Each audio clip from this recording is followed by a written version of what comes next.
ঢাকায় ফেরার পর থেকে তুলি একদম চুপচাপ হয়ে আছে। শুভ্র কল করলে ধরে না। প্রতিদিন অনেকগুলো মিস কল জমে থাকে তুলির কল লিস্টে। তুলি ধরে না। তুলি এভাবে যোগাযোগ বিচ্ছিন্ন কেন করছে শুভ্র বুঝতে পারছে না। শুভ্র কয়েকবার তুলির সঙ্গে দেখা করার জন্য চেষ্টা করেছে, এ নিয়ে মেসেজও করেছে তুলিকে। তুলি রিপ্লাই করেনি। শুভ্র হঠাৎ করে তুলির এমন ব্যবহার দেখে থমকে আছে এক প্রকার। তুলি তো এমন নয়। শুভ্র বলতে যে মেয়ে অজ্ঞান, সে মেয়ে কী করে শুভ্রের সঙ্গে এতটা যোগাযোগ ছিন্ন করে রেখেছে। শুভ্র ভেবেছে আজ তুলির বাসায় যাবে, সরাসরি কথা বলে এই মহা সমস্যার সমাধান করতে হবে। দুপুর খেতে বসেছে শুভ্র। আফরোজা আজ ইলিশ মাছ ভাজি করেছেন। শুভ্র সব ভাজা মাংস পছন্দ করে। আফরোজা ইলিশের টুকরো শুভ্র পাতে তুলে দিল। শুভ্র মায়ের দিকে চেয়ে হালকা হাসলো, তারপর বলল, তুমিও বসো আম্মু।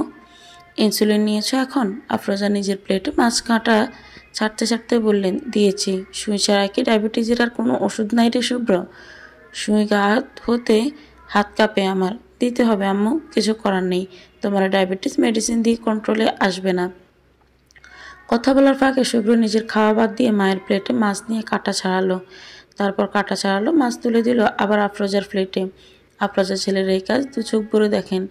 শুভ্র এই কাজ সবসময় করে। ছোটবেলা থেকে শুভ্র স্বনির্ভর, নিজের কাজ নিজেই করে। তারপর একটু বড় হয়েছে সে, তখন মায়ের দুঃখ বুঝতে শুরু করেছে। আফরোজা প্রথমে একটা মেয়ে নেই বলে আফসোস করতেন। এটুকু বাচ্চা শুভ্রর এই ব্যাপারটা কি যে গায়ে লাগলো। তারপর থেকে সে ঘরের সব কাজ আফরোজার সঙ্গে হাতে মেলাতে শুরু করে। আফরোজা বকেন, ছেলেরা এসব কাজ করে না। আরও কত কি বলেন, শুভ্র বুঝে না। আফরোজা এরপর দমে যান। মানা করার আর কিছু অবশিষ্ট থাকে না। কিন্তু জীবনের এই বৃদ্ধ বয়সে সে আফরোজা বুঝেন, শুভ্র না রাজি হলে ভালোই করেছে। না হলে বুড়ো বয়সে এক হাতে ঘরের 16 আনা কাজ আফরোজার একার পক্ষে করা সম্ভব হতো না। শুভ্রর মন আজ নিজের মধ্যে নেই। তার আজ ইলিশিও মন নেই। সে খামোখা হাত দিয়ে ভাত মাখিয়ে যাচ্ছে। সে কখন থেকে আফরোজা ছেলেকে প্রথম এতটা অন্যমনস্ক হতে দেখলেন। তিনি বিচলিত হয়ে পড়লেন। শুভ্র সাজেক থেকে আসার পর থেকে তো ঠিকই ছিল, মন মেজাজ তার ভীষণ ফুরফুরে ছিল। এখন দুদিন ধরে তার ঠিক হয়েছেটা কি? মায়ের মন তো ছেলের অশান্ত অবস্থা দেখে নিমিষেই চিন্তিত হয়ে যান। আফরোজা শুভ্রের চড়া কাঁধে আলতো করে হাত রাখেন, ডাকেন, শুভ্র, শুভ্র। শুভ্র শুনে না। সে এখন অন্য ধ্যানে মগ্ন। মূলত তুলির কী হয়েছে শুভ্রের সঙ্গে সব কিছু শেষ করে দেওয়ার মানেটা কি, সেটাই তো বুঝতে পারছে না শুভ্র। আফরোজা থামেন। পরপর শুভ্র কাঁধে আলতোভাবে চাপড় দিয়ে ডাকেন, এই শুভ্র। হ্যাঁ আম্মু, কি বলো? শুভ্র এবার ফিরে তাকায়। আফরোজা থামেন। গাঢ় চোখে ছেলের দিকে চেয়ে থাকেন কিছু সময়। শুভ্র হয়তো আফরোজার চাউনি বুঝতে পেরেছে। সে কিছু না বলে গলা পরিষ্কার করে আবার খেতে মন দেয়। আফরোজা শুভ্র কিছুটা জানাতে চায় যে সে চায় না আফরোজা জানুক তাদের মধ্যে কিছু ঠিকঠাক চলছে না। খামোখা চিন্তা করবেন। শুভ্র তো আজ যাচ্ছে তুলির বাসায়। ঘাটতারা তুলিকে চেপে ধরে সব ঠিক করে দিবে সে। আফরোজা কিছু সময় পর চিন্তিত কণ্ঠে বললেন, শুভ্র, তোর কি হয়েছে? বল আম্মুকে। তুই এত আপসেট কেন বাবা? শুভ্র থামে। মায়ের আদুরে কথায় শুভ্রর গলায় যেন কিছু একটা আটকে যায়। আফরোজা ঠিক ছোটবেলার ন্যায় শুভ্রকে কাছে টেনে জানতে চাইলেন, শুভ্রর কেন মন খারাপ। ছোটবেলার ন্যায় আফরোজা শুভ্রকে নিয়ে অযথা চিন্তা করবে ভেবে শুভ্র এভাবে নিজের মন খারাপের কারণ লুকিয়ে গেল। শেষ লোকমা ভাতটুকু খেয়ে কোনোরকম হাত ধুয়ে উঠে অন্যদিকে চেয়ে বলল, কিছু না তেমন। চিন্তা করো না তুমি, আমার একটু কাজ আছে আম্মু, আমি রুমে যাচ্ছি। বাসনগুলো নিজে না ধুয়ে ডিশওয়াশার দিয়ে দিল। শুভ্র দ্রুত পায়ে হেঁটে নিজের রুমে চলে যায়। আফরোজা নিজের খাবার খাওয়া থামিয়ে দিয়ে স্থির চোখে চলে যাওয়া দেখেন। শুভ্র সেদিন বিকেলে উপস্থিত হলো তুলিদের বাসায়। ইয়াসমিন দরজা খুলে দিলেন। শুভ্র তাকে সালাম করলো। পথে থেকে কিনে আনা চিপস মিষ্টির প্যাকেট ইয়াসমিনের হাতে তুলে দিয়ে বলল, আসলে এদিক দিয়ে যাচ্ছিলাম, ভাবলাম আপনাদের দেখে যাই। শুভ্র মিথ্যে বলছে, তার এদিক কোনো কাজ ছিল না। সে একমাত্র তুলির জন্যই এসেছে এ বাড়ি। ইয়াসমিন অবশ্য শুভ্রের কথায় ভীষণ খুশি হয়েছে। গদগদ হয়ে শুভ্রকে সোফায় বসে চা নিয়ে এলেন। শুভ্র চা খেতে খেতে ইয়াসমিনের সঙ্গে গল্প করছে, কিন্তু ঘুরে ফিরে বারবার চোখ যাচ্ছে তুলির বেডরুমের দিকে। ইয়াসমিন হয়তো বুঝতে পারলেন সেটা। তিনি বললেন, তুলি তো ঘুমোচ্ছে শুভ্র, এত ডেকে এলাম আমি, উঠলই না। তুমি একবার না হয় ডাকো গিয়ে, দেখো উঠে কিনা। কখনো তো এত বিকেল অব্দি ঘুমায় না, একবার ডাকলেই উঠে। আজ কি হয়েছে কে জানে। যাও বাবা যাও। শুভ্র যেন এ কথারই আশা ছিল। চায়ের কাপ ট্রেতে রেখে দিয়ে চলে গেল তুলির রুমে। তুলি ঘুমোচ্ছে না, বরং শুভ্র এসেছে শুনে জোরপূর্বক বিছানায় শুয়ে আছে চোখ বন্ধ করে।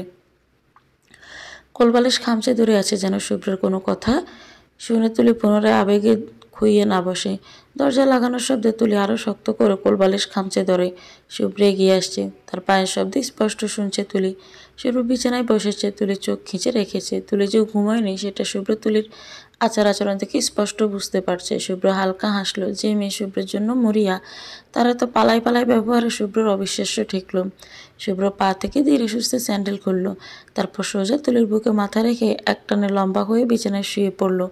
তুলি আচমকা এমন আচরণে থম হয়ে দু চোখ খুলে ফেলল। শুভ্র তুলিকে দু হাতে চাপটে ধরে আছে। তুলি শুভ্র পাড়ে চ্যাপটা হয়ে নিঃশ্বাস অব্দি নিতে পারছে না। যখন শুভ্র ধরে নিজের সঙ্গে একদম পিষে ধরে। এ কেমন অভদ্রতা! তুলি ছটফট করে, কাঁচা ঘুম এভাবে ভাঙিয়ে দাও, এটা কোনো অভদ্রতা। ছাড়ন বলছি। তুলি রেগে গিয়ে বলে, নিজে জানে না। শুভ্রর কান ধরে গেল একদম। এতদিন শুভ্রের সামনে বিজে বিড়াল হয়ে থাকা তুলি এখন শুভ্রকে শাসাচ্ছে। ভালো উন্নতি হয়েছে ওনার। শুভ্র তুলির বুক থেকে মাথা তুলে সরাসরি তুলির চোখের দিকে চাইল। সঙ্গে সঙ্গে তুলির গরম চাউনি দেখে শুভ্র চুপ হয়ে গেল। চটপট বন্ধ হয়ে এলো মুহূর্তেই। ইশারায় জানতে চাইল তুলি কী চায়। তুলি কিছু সময় চুপ থাকে, পুনরায় তেজ আবারও ছড়িয়ে গেল সর্বাঙ্গে। তারপর জোরাজোরি কয়েকটা নিঃশ্বাস ছেড়ে শুভ্রর দিকে চেয়ে পাকিয়ে বলল, আমি কি বলেছি শোনেননি? ছাড়ো নামাই, না হলে ভালো হবে না। তুলি বাকি কথা শেষ করতে পারেনি, আর তার আগেই ব্রকভাবে শুভ্র তুলির ঠোঁটে ঠোঁট চেপে ধরে। এতদিনে তুলিকে দেখেনি, স্পর্শ করেনি, কণ্ঠ শুনতে চেয়েও পারেনি।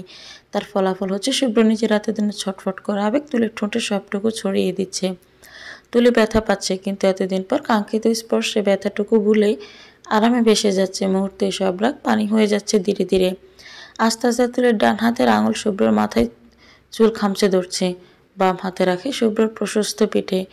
শুভ্র দু হাতে তুলির পিঠটা আঁকড়ে ধরে আরও গভীরভাবে স্পর্শ করতে লাগলো। আর তুলি হারিয়েই যাচ্ছে শুভ্র স্পর্শে। চাইলেও পারছে না শুভ্রকে নিজের উপর থেকে ধাক্কা দিয়ে সরিয়ে ফেলতে। জাদু করতে কিভাবে জানে শুভ্র? তুলি হাঁফিয়ে উঠছে বারবার, ভেতরে ভেতরে কান্নায় কোপাচ্ছে। এক পর্যায়ে শুভ্রের বুকে নিচের চোখ বন্ধ করে পড়ে থাকা তুলির মনে পড়ে যায় সব কিছু। এত সহজে সে শুভ্রের কাছে ধরা দিবে না ও। শুভ্রকে বুঝতে হবে তুলি অভিমান করেছিল। নিজের মূল্যটুকু শুভ্রকে বোঝাতে হবে। ভাবনার মধ্যে তুলি চোখ বয়ে জল গড়ায়। তুলি কাছে, শুভ্র অবাক হয়ে তুলির ঠোঁট ছেড়ে দিয়ে বিস্ময় নিয়ে তুলির কান্না দেখে। তুলি শুভ্র থেকে মুখটা সরিয়ে নিয়ে অন্য পাশে ফিরে চোখ মুছে শুভ্র ভয় পেয়ে যায়। তুলি শুভ্রের উপর রাগ করেছে। কদিন হয়েছে তাদের বিয়ের, এর মধ্যে শুভ্র তুলিকে কাঁদিয়ে ফেলেছে। শুভ্র ভীষণ অপমান বোধে ভুগছে। তুলির মুখটা ধরে নিজের দিকে ফিরিয়ে নিয়ে চোখের জল মুছে ব্যস্ত হয়ে প্রশ্ন করলো, তুলি তুমি কাঁদছো কেন? আমি কিছু করেছি? তুলি উত্তর দেয় না। শুভ্র এবার অধৈর্য হয়ে দমুক দিয়ে ওঠে, তুলি এই মেয়ে তাকাও আমার দিকে, লুক অ্যাট মি। তুলি চায় না, সরাসরি অগ্রাহ্য করে শুভ্রকে। শুভ্র হাঁপ ছেড়ে তুলির নাচরবান্ধার মতো কাজটুকু দেখে। তুলি অন্য পাশে ছেয়ে শুয়ে আছে, নাইবা শুভ্রের দিকে তাকাচ্ছে। শুভ্র অনেক চেষ্টা করলো তুলির সঙ্গে কথা বলার, কিন্তু তুলি কোনো সুযোগই দিল না। শুভ্র একটা সময় রেগে গেল। রেগে বিছানা থেকে উঠে টেবিলে জোরে ঘুষি মারল। মুহূর্তে তার হাত লাল টকটকে হয়ে এলো। তুলি ভদ্র শুভ্রের এমন রাগান্বিত রূপ দেখে ভড়কে গেল। শুভ্র এক মুহূর্তে অপেক্ষা করলো না, হাত দিয়ে টেনে তুলিকে বিছানা থেকে উঠিয়ে যে মুখোমুখি দাঁড় করালো। তুলির মুখটা ধরে নিজের মুখের দিকে ফিরে তীক্ষ্ণ কণ্ঠে প্রশ্ন করলো, তুলি আমাকে তোমার আর ভালো লাগছে না? আমাদের সাজেকের এই দিনগুলো কি বাই চান্স তুমি ভুলতে চাইছো? তুলির চোখে চোখ রাখলো, তারপর সোজা সাপটা জবাব দিল, হ্যাঁ। হোয়াট? শুভ্র একদম বকা হয়ে গেল। বিস্ময় নিয়ে বলল, আমার কাছে আসার তারা সবচেয়ে বেশি তোমার ছিল তুলি। ফুটন্ত তেলে পানি ছাড়লে যেমন ছ্যাঁত করে উঠে, শুভ্রের এই কথাই ভেবে তুলির গায়ে ছ্যাঁত করে উঠল।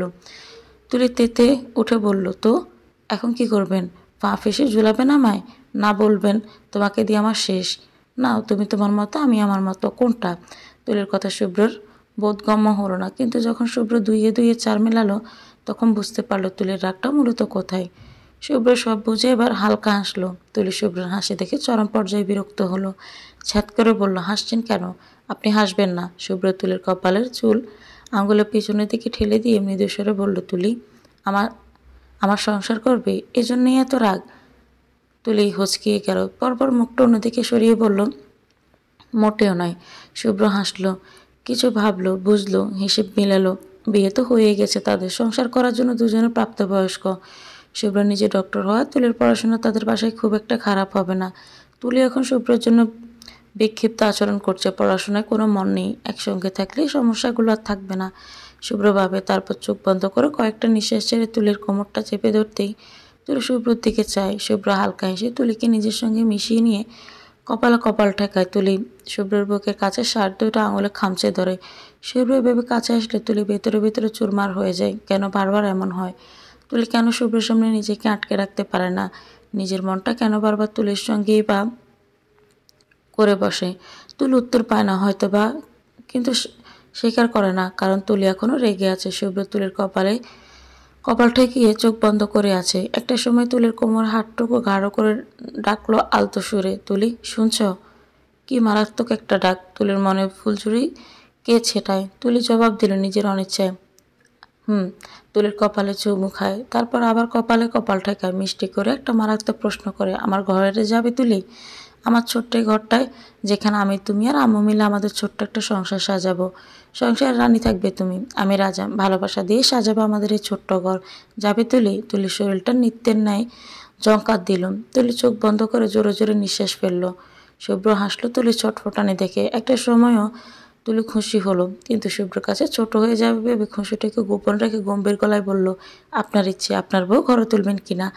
আমার এসবে তাড়া নেই। কথাটা বলে তুলি কিছুটা সময় শুভ্রর দিকে চেয়ে নিজেই বোকা হয়ে গেল। তাড়া নেই, এই কথাটা নিজের কাছে মারাত্মক হাস্যকর শোনালো। গত কয়েকদিন শুভ্রের সঙ্গে যেমন ব্যবহার করেছে তাতে কোন পাগলে বুঝবে তারা কার বেশি ছিল। শুভ্র বাকিয়ে তুলির দিকে চেয়ে, তুলি অস্বস্তিতে হাঁসফাঁস করে অন্যদিকে চেয়ে নিজের বোকা ভাবটুকু আড়াল করার জন্য মিনমিন করে বলল, এভাবে তাকান কেন? আপনার মনে হচ্ছে আমি মিথ্যে বলছি? আমার সত্যি তাড়া নেই। তুলি নিজেই নিজের সাফাই গাইছে বারবার। শুভ্র এভাবে তুলিকে দেখে শব্দ করে হেসে ফেলল। হুট করে মুখটা এগিয়ে এনে তুলির ডান গালে চুমু খেয়ে মিষ্টি হেসে বলল, হ্যাঁ, আপনার কোনোই তাড়া নেই আমার কাছে আসার। যা তাড়া সব আমার, আমি মেনে নিলাম। নজর লুকাতে হবে না আর। তুলি গালে হাত দিয়ে শুভ্রর দিকে চেয়ে চোখ সরিয়ে নিল লজ্জায়। গালটা শুভ্র একদম গরম করে ফেলেছে, স্পর্শটা এখনও তরতাজা, যেন শুভ্রর ঠোঁট এখনও তুলির গালে ছুঁয়ে বসে আছে। তুলি লজ্জা পাচ্ছে। লজ্জায় ইতিহাতে চেয়ে হাঁসফাঁস করে, তারপর না পেরে এগিয়ে এসে শুভ্রের বুকে মুখ লুকালো। তুলির এমন ব্যবহার হা হা করে হেসে তুলি শক্ত করে জড়িয়ে ধরল। এই পাগলকে নিয়ে কই যাবে শুভ্র? বাসায় এসে শুভ্র কখন থেকে আফরোজার কোলে মাথা রেখে মেঝেতে হাঁটু গেড়ে বসে রয়েছে। আফরোজা শুভ্রের ঘন চুলে হাত বুলিয়ে দিচ্ছেন। আফরোজা শুভ্র চুলে হাত বুলিয়ে বলল, শুভ্র কখন থেকে এভাবে বসে আছিস? কিছু বলবি? বললে বল। শুভ্র মিছে রাগ দেখেই বলল, আমি এভাবেই আছি, তুমিও বসে থাকো, মাথায় হাত বোলাও, ভালো লাগছে। আফরোজা হেসে উঠলেন। শুভ্র চড়া কাঁধে হালকা করে চাপড় বসিয়ে বললেন, একদম কথা লুকোবি না। তুই এমনি এমনি এখানে বসে আছিস না, তোর পেটে কিছু আছে, জলদি বল। শুভ্র বুঝলো আফরোজার থেকে কিছুই লুকাতে পারবে না সে। মায়েরাই সব নিমিষেই বুঝে ফেলে। শুভ্র কোল থেকে মাথা তুলল বাচ্চাদের মতো, আফরোজার কাছে চেয়ে বলল, তুলিকে আমাদের ঘরে একবার নিয়ে আসি আম্মু, প্লিজ। আফরোজা শুরুতে শুভ্রের কথা শুনে অবাক হয়েছেন, পরপর টিপ্পনি কেটে বললেন, এই তুই না তুলিকে বিয়ে করতে চাসনি? এখন 2 মাসে এত পাগল হচ্ছিস কেন? শুভ্র মাথা চুলকে অন্যদিকে চাইল। আফরোজা হাসলেন শুভ্রর লজ্জা দেখে, তারপর শুভ্রের মাথায় চুল এলোমেলো করে দিয়ে বললেন, ভালোবেসে ফেলেছিস না? শুভ্র হাসলো, মুগ্ধ গলায় মাকে বলল, তুলি এমন একটা মেয়ে আম্মু, ওকে ভালো না বেসে পারলামই না। ওর মধ্যে সব আছে যা আমি জীবনসঙ্গী হিসেবে একজন মেয়ের মধ্যে সবসময় চেয়ে এসেছি। আরও তোমাকে। শুভ্র থামলো। মায়ের জন্য শুভ্র ভালোবাসা কখনোই বলে কয়ে বেড়ায় না। শুভ্র মৃদু হেসে কথা এড়িয়ে বলল, ভীষণ পারফেক্ট আমার জন্য আম্মু, সব দিকে সব ভাবে। আফরোজার মনে কি যে শান্তি বোধ করলো। তার রাজা শুভ্রের জন্য তুলিকে বেছে আফরোজা কোনো ভুল করেনি। আফরোজা লুকিয়ে চোখের কোণে থাকা জল মুছলেন, তারপর কিছু একটা চিন্তা করে গম্ভীর গলায় বললেন, ইয়াসমিন রাজি হবে না শুভ্র। ইয়েজিদ ভাই তোদের এভাবে তুলে নেওয়ার আগে সাজেক যাওয়াটা ভালো চোখে দেখেননি। শুভ্র অবাক হয়ে বলল, কিন্তু কেন? আমি যাওয়ার আগে ওনাদের পারমিশন নিয়ে গিয়েছিলাম। তুই বলেছিলিস দেখে মানা করতে পারেনি। এখন বাই চান্স সাজেক থেকে ফিরে যদি তুলির কিছু একটা হয়ে যায়, বুঝতে পারছিস তুলির পড়াশোনায় কতটা এফেক্ট করবে? শুভ্র ব্রু বাঁকালো, চট করে মায়ের ইঙ্গিত ধরে ফেলল, বলল, ইউ মিন তুলি যদি প্রেগনেন্ট? শুভ্র চালাক মনের মায়ের কথা অর্থ ঠিক ধরে ফেলল। আফরোজা লজ্জা পেয়ে গেলেন। প্রাপ্তবয়স্ক ছেলের সঙ্গে এই ধরনের আলোচনা তার মোটেও ভালো লাগলো না। তিনি কথা ঘুরালেন, ছেলের কাঁধে হাত রেখে বললেন, আমি তবুও যাবো একবার ইয়াসমিনের কাছে, দেখি কি করে। শুভ্র শুনে বুঝতে পারল তার এই কথা মানা হবে না। মায়ের কোল থেকে আস্তে করে মাথাটা উঠিয়ে নেয়, দাঁড়িয়ে টি শার্ট ঠিক করে বলে, আমি রুমে যাচ্ছি, কিছু কাজ আছে। শুভ্রের মধ্যে তারপর থেকে তুলিকে নিজের ঘরে তোলার আর কোনো কথা বলতে দেখা যায়নি। তুলি ছেলে মানুষই করছে, তাই বলে তার সঙ্গে পাল্লা দিয়ে শুভ্রকে যে বাচ্চা হয়ে যেতে হবে ব্যাপারটা এমন নয়। শুভ্র এড়িয়ে গেল কথার ফাঁকে। তবু একদিন আফরোজা জিজ্ঞেস করলো ইয়াসমিন তাকে কোনো উত্তর দিয়েছে কিনা। হয়তো কোথাও কোনো একটা ক্ষোভ ছিল। কিন্তু শুভ্রকে নারাজ করে আফরোজা জানালেন ইয়াজিদ ভাইয়ের মতে শুভ্রকে এখন নিজের ক্যারিয়ারে ফোকাস করা উচিত, তেমনি তুলিকেও নিজের পড়াশোনায় ফোকাস করা উচিত। বিয়ে হয়েছে, তুলি তো পালিয়ে যাচ্ছে না, কমপক্ষে 2 বছর যাক, উঠিয়ে দিবে তখন। দেখা গেল শুভ্র আর এত দ্বিমত করেনি। 4 বছর কমে 2 বছর এসেছে, হোক তাহলে সেটাই। তারপর কয়েকদিন পরের কথা, শুভ্র তখন সবই মেডিকেল থেকে ফিরে খেতে বসেছে। আফরোজা আজ কিছুটা অন্যমনস্ক। শুভ্র খেতে খেতে জিজ্ঞেস করলো আম্মু আর ইউ ওকে, ঠিক আছে তুমি? এত আপসেট লাগছে কেন তোমায়? আফরোজা মিশে হাসার বান করলো। বললেন না তো, আমি মন খারাপ করব কেন হঠাৎ? তুই খা, মজা হয়েছে মাছের ঝোলটা। শুভ্র মায়ের দিকে ব্রু ভাগিয়ে চায়। মা আজকাল বড্ড কথা লুকান। তারপর শুভ্র পরে জিজ্ঞেস করবে ভেবে চুপ থাকে। খাবার শেষে শুভ্র হাতে হাতে সব নোংরা বাসন রান্নাঘরে দিয়ে এলো। আফরোজা বারবার আজ দরজার দিকে চাইছেন। শুভ্র একবার সেটা লক্ষ্য করলো। আজকে কি তারিখ? কেউ কে আসবে আজ? শুভ্র খাবার শেষ করে রুমে যাবে। হঠাৎ শোনা গেল পরপর 2টি calling bell. Afroza calling bell শোনায় এক দৌড়ে দরজার দিকে এগোলেন। শুভ্র পিছন থেকে চেঁচালো, আস্তে আম্মু, পড়ে যাবা তো। আফরোজা শোনেননি। তিনি দ্রুত দরজা খুলে দিলেন। দরজার ওপাশে মানুষটাকে দেখে শুভ্র একদম স্থির হয়ে গেল। আফরোজা চোখটা ভরে দরজার ওপাশে মানুষটাকে দেখেন। বুড়ো হয়েছে সিদ্দিক সাহেব, কিন্তু এখনো বুকের পাঠা ফুলিয়ে দাঁড়িয়ে থাকেন। সাদা পাঞ্জাবিতে আগের মতো এক ফোঁটাও দাগ নেই। যা দাগ করা সেটা তো আফরোজাই 28 বছর আগেই করে এসেছেন। আফরোজা যেন চাইলেন ঝাঁপিয়ে পড়তে বাবার বুকে, কিন্তু কোথাও এক বাধা, এক জড়তা থেকেই গেল।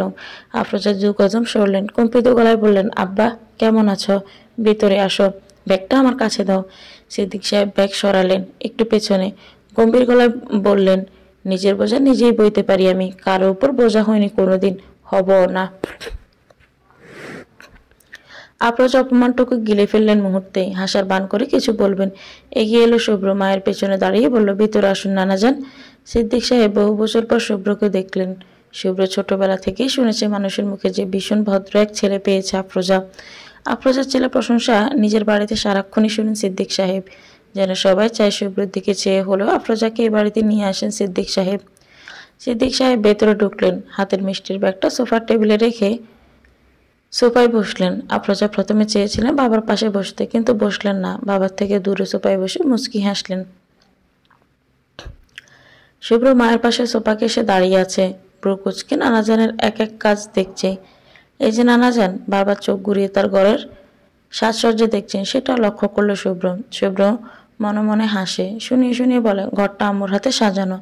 সিদ্দিক সাহেব কিছু বললেন না, শুরুতেই কথা তুললেন, তোমার বাসায় আসার পেছনে কারণ আছে। ভেবো না আমি সব মেনে নিচ্ছি বা নিয়েছি। পুরনো কথা এত সহজে ভুলে না কেউ। বাকি কথা বলার আগে আফরোজা শুভ্রর দিকে চেয়ে বলল, শুভ্র 2 কাপ চা করে নিয়ে আয়। শুভ্র বুঝতে পারলো তার মা চান না শুভ্র এখানে থাকুক। শুভ্র বুক কুচকে নানার দিকে চেয়ে রান্নাঘরে গেল। আফরোজা কথা বললেন, কাকতি স্বরে বললেন, আব্বা আমি মাপ চাইছি পুরনো সব কাজের জন্য। বয়স হয়েছে আমার, বাপ মায়ের নারাজি নিয়ে মরলে কবরে গিয়েও শান্তি পাবো না। সিদ্দিক সাহেব আগে গম্ভীর্য রেখেই বললেন, পুরনো কথা মাফ করতে তোমার বাসায় আমি আসিনি, এসেছি একটা কাজে। তোমার ছোট ভাইয়ের বড় ছেলে ঋষাদের বিয়ে। সবাই খুব জেদ করেছিল তোমাকে বিয়েতে আসার, তাই এলাম। বিয়ের কার্ড রেখে গেলাম, আসলে এসো, না আসলে নাই। তোমার ইচ্ছে। আগেও তো আমাদের ইচ্ছের কোনো দাম তোমার কাছে ছিল না, এখনো থাকবে না, সেটার আশাও নেই। শুভ্রের মধ্যে চা করে নিয়ে এলো। ট্রেটা সোফা টেবিলের উপর রাখবে তার আগে সিদ্দিক সাহেব উঠে পড়লেন সোফা থেকে। চায়ের দিকে চেয়ে তার ছেলের হাসি দিয়ে বললেন, তোমাদের বাড়ির অন্ন আমার মুখে ঢুকবে না কোনোদিন। শুভ্র চা ফেলে দিও, আসি। শুভ্র নানাজানের এসব কাজে তীক্ষ্ণ চোখে এতক্ষণ দেখছিল। এবার আর সহ্য করতে না পেরে কিছু বলতে যাবে, তার আগে আফরোজা শুভ্রর বাঁ হাত চেপে ধরেন।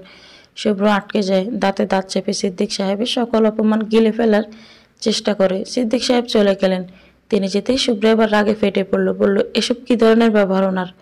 আম্মু, তোমাকে উনি এভাবে বাড়ি বই অপমান করে গেল, তুমি নিজেরা কিছু বললে না আমাকে কিছু বলতে দিলে। বিয়ে করেছিলে তোমরা, বাচ্চা আবর্ষণ করার মতো নোংরা মানসিকতা ওদের ছিল। It's all about their fault, not yours. কেন এভাবে মুখ বুঝে এবারে সব কথা সহ্য করো বলো তো? আফরোজার চোখের জলটুকু মুছে নিয়ে চায়ের ট্রে নিয়ে কিছু না বলে রান্নাঘরে চলে গেলেন। শুভ্র মায়ের পিছু পিছু হলো। আফরোজা চা বেসিনে ফেলে কাপ ধুতে ধুতে বললেন, ব্যাগ গোছা। আমরা কাল তো নানার বাসায় যাব। আব্বা বিয়ের দাওয়াত দিতে এসেছিলেন। শুভ্র এবার ছেঁচালো, বলল, কেন যাবে তুমি বিয়েতে? তারপর সবাই আরো 5টা কথা শোনাক, তুমিও শুনো। প্রেশার হাই, তোমার খেয়াল আছে সেটা? যদি কিছু হয়ে যায় কি হবে? বেশি মরে মরে যাব? আফরোজা কথাটা হেসে হেসে বললেও শুভ্রের কাছে মোটেও কথাটা একটুও ভালো লাগলো না। সে কিছুক্ষণ মায়ের দিকে হাঁ করে চেয়ে থাকলো, তারপর দরজায় ঘুষি দিয়ে রেগে মেগে নিজের ঘরে গেল। আফরোজা বুঝতে পারলে শুভ্রের সামনে দুনিয়ার সবচেয়ে জঘন্য কথা বলা হয়ে গেছে। আফরোজা নিজের কাজে নিজেই বিরক্ত হয়ে গেলেন। চায়ের কাপ জায়গায় রেখে শুভ্র রুমে গেল। শুভ্র লাইট বন্ধ করে শুয়ে আছে বিছানায়। আফরোজা যেতেই শুভ্র উপাস ফিরে গেল। আফরোজা হাসলেন, ছেলের মাথার পাশে বসে আলতো করে চুলে হাত রাখলেন। শুভ্র রাগ দেখিয়ে শোনায়, আম্মু আমি ঘুমোবো, তুমি যাও। আফরোজা ছেলের চুলটা টেনে দিয়ে বললেন, ঘুমা, আমি চুল টেনে দিই। সারাদিন রোগীদের সাথে থেকে চুল থেকেও হসপিটালের গন্ধ আসছে। শুভ্র তারা কণ্ঠে বলে, তুমি মিথ্যে বলবে না আম্মু, আমি রোজ শ্যাম্পু করি। আফরোজা হার মানলেন। তারপর চুল টেনে দিতে দিতে বললেন, শুভ্র চল না, বিয়েতে যাই আমরা। না। শুভ্র স্পষ্ট জবাব। আফরোজা বললেন, তোর নানা এত দূর অব্দি নিজে এসে দাওয়াত দিয়ে গেলেন, যাবি না? ওটাকে দাওয়াত দেওয়া বলে না, বাড়ি বয়ে এসে অপমান করে আসা বলে। নিজের বাবা নিয়ে এমন কথা শুনে আফরোজা ছেলের পিঠে থাপ্পড় বসান। চুপ, নানা নানু নিয়ে এমন কথা বলে না। শুভ্র হার মানল। আমার তার একদম অন্ধ। বাবা মায়ের করা হাজারটা অপমান তার চোখে পড়ে না। নিজের কোনো আমলে করা একটি কাজও যা কোনো অপরাধ বলে মনে করে না। শুভ্র সেটার অপরাধ বোধ থেকে সারা জীবন অন্যের খোঁটা অপমান গিলে গেলেন। শুভ্র নীরব থেকে আফরোজা কিছু ভেবে হেসে বলেন, বিয়েতে আমরা তুলিকেও সাথে নিয়ে যাব, ঠিক আছে?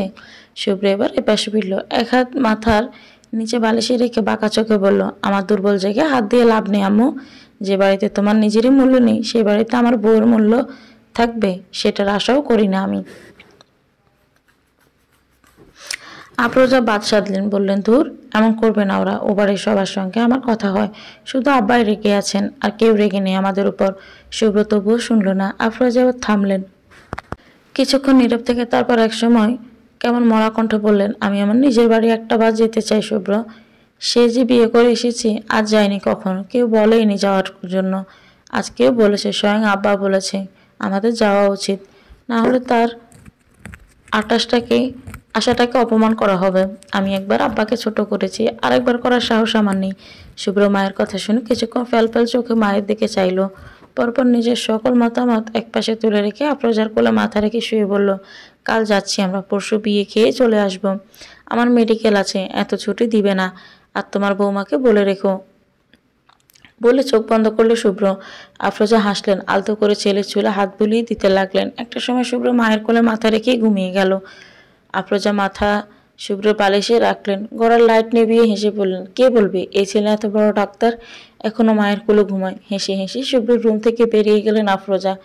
সকাল সকাল দুবার কলিং বেল বাজলো, হয়তো দুধ দিতে এসেছে। আফরোজা ঘুমের ভান করে বিছানায় শুয়ে আছেন এখনো। শুভ্র ঘুমে অন্ধ, তবুও চোখ ডুলতে ডুলতে এলোমেলো চুলে উঠে দরজা খুলে দিল। দরজার ওপাশে একটা ছোটখাটো লাগেজ নিয়ে তুলি হাসি মুখে দাঁড়িয়ে আছে। শুভ্রকে দেখে দুষ্টুমি হেসে তুলি বলল, গুড মর্নিং স্যার, আজ ক্লাসে যাননি আপনি, তাই ছাত্রী ক্লাস করতে আপনার ঘরে চলে এসেছে। শুভ্র তুলিকে দেখে ঘুম ঘুম চোখে হেসে ফেলল। দরজা থেকে সরে দাঁড়ালো। তুলি লাগেজ টেনে ঘরে ঢুকে কোনো কথাবার্তা ছাড়া সোজা শুভ্র রুমে লাগেজ নিয়ে ঢুকে গেল। শুভ্র দরজা লাগিয়ে তুলির পিছু পিছু রুমে ঢুকলো। তুলি লাগেজ সুন্দর করে একপাশে রেখে বিছানায় গিয়ে বসলো। শুভ্র দেয়ালের একপাশে হেলান দিয়ে দাঁড়িয়ে তুলির দিকে চাইল। তুলি শুভ্র করে চারপাশটা চোখ গুলিয়ে দেখে আবার শুভ্রের দিকে চাইল, ভ্রু নাচিয়ে বলল, কি দেখেন এত এত অবাক হয়ে আছেন কেন? আমি কি আসতে পারি না? আফটার অল এটা আমারই ঘর। শুভ্র হাসলো, মাথা দ্রুত দুদিকে নেড়ে বলল, অবশ্যই। তা কি খাতিরদারি গ্রহণ করবেন? অদমকে জানান। তুলে চুলটা হাওয়ায় উড়িয়ে দিয়ে বলল, আপাতত একটা গরম গরম চা হলে ভালো, বাকিটা পরে ভেবে দেখছি। শুভ্র কম না টিপ্পনি কেটে বলল, গরম গরম চায়ের সাথে কটা গরম গরম চুমু। খাতিরদারি কোনো কমতি থাকবে না, চায়ের সঙ্গে একদম খাসা চুমু বোনাস হিসেবে দেওয়া হবে। কথাটা বলে তুলির দিকে হাত বাড়িয়ে দুষ্টু হেসে বলল শুভ্র। তুলি ভ্রু বাঁকিয়ে তাকালো, তারপর বসা থেকে উঠে 2 কদম পিছিয়ে বলল, এত গরম গরম জিনিস খেলে আমার বদহজম হবে, আপাতত চাই এনাফ, এটাই নিয়ে আসুন। শুভ্র তবুও এগিয়ে এলো, তার ঠোঁটে প্রগাঢ় দুষ্টু হাসি দিয়ে তুলির কাছাকাছি এলে তুলি শুভ্রর বুকে হাত রেখে ঠেলে দিতে চাইলে, অথচ তুলি এমন শক্ত দেহখানা এক চুলও সরাতে পারলো না। শুভ্র তুলির কোমরে হাত রেখে চেপে ধরল নিজের সঙ্গে, ওকে তুলি এবার হার মানলো। শুভ্রর গলায় হাত গড়িয়ে দু হাতে গলা জড়িয়ে ধরলো। শুভ্র কপালে ঠোঁট বসালো, তারপর সরে এলো। তুলিকে আপাদমস্তক দেখে ঠোঁট কামড়ে দুষ্টু হেসে বলল, বাবা নীল জামাতে তো অস্থির লাগছে, বিছানায় গিয়ে জামাটার লেন্থ মেপে দেই চলো। 47, তুলি বলল। শুভ্র বউ পাকালো না বুঝে জিজ্ঞেস করলো, কি 47? ওই যে বললেন লেন্থ মাপবেন, লেন্থ 47 আমার। বোকা হয়ে গেল। পরপর তুলির কৌতুক হাসি দেখে নিজেও বুঝে গেল কাহিনীটা কি ঘটেছে। হেসে ফেলল শুভ্র। তুলির কপালে 2 আঙুল দিয়ে টোকা দিয়ে বলল, এত দুষ্টুমি জানে এই মেয়ে? তুলি হেসে ফেলল। শুভ্র তুলিকে ছেড়ে দিল। টি শার্টটা টেনে টুনে ঠিক করে তুলির দিকে চেয়ে বলল, চা খাবে না? আমিও খাবো, আসো একসঙ্গে বানাই। তুলি শুভ্র পিছু পিছু হেলে দুলে রান্না করে গেল। শুভ্র চুলায় 2 কাপ চা বসালো, সঙ্গে আরেক চুলায় বসালো পরোটা। পরোটা বাজার থেকে রেডিমেড কিনে আনা, সেটাই হালকা তেলে ভাজলো। তারপর পরোটা একপাশে প্লেটে রেখে ফটাফট আলু কেটে বাজি বসালো। আলু ভাজি হচ্ছে। এদিকে শুভ্র 2 কাপ চা তৈরি করে তুলির দিকে এগিয়ে কাপ এগিয়ে দিল। তুলি এতক্ষণ হাঁ করে শুভ্রের রান্না দেখছিল। শুভ্র কাপ এগিয়ে দিতে তুলি চোখ পিটপিট করে বিস্ময় নিয়ে বলল, আপনি রান্না জানেন? শুভ্র চায়ের কাপে চুমুক দিয়ে বলল, হ্যাঁ, আম্মু একা রান্না করে অল টাইম। আম্মু অসুস্থ হলে খাওয়া বন্ধ আমাদের, তাই শিখে নিয়েছি। এখন ফ্রি হলে আমি রান্না করি, আম্মুকে রেস্ট দেই। তুলি শুভ্রের এই মা ভক্ত দেখে প্রচণ্ড ভালো লাগে। শুভ্র একজন আদর্শ স্যার, আদর্শ স্বামী এবং নিঃসন্দেহে একজন আদর্শ সন্তান। শুভ্র তার মাকে অসম্ভব ভালোবাসে। শুভ্রর এক হাতে যেন নিজের আত্মা নিয়ে ঘুরে বেড়ায়। মায়ের কিছু হলে সে আত্মা দেহ ছেড়ে ছুটবে।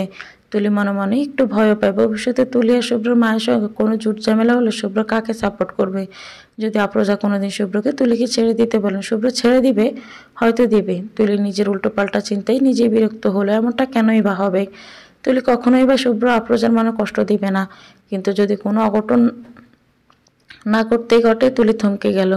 তুলি থামে, তারপর চায়ের কাপটা একপাশে রেখে শুভ্রের কাছে আসে। শুভ্র তখন চা খেতে খেতে আলুভাজি নাড়ছে। তুলি গিয়ে শুভ্রের বাহু চেপে ধরে বলে, স্যার এদিকে ফিরুন। তুলির গলা কিছু ঠিক লাগছে না।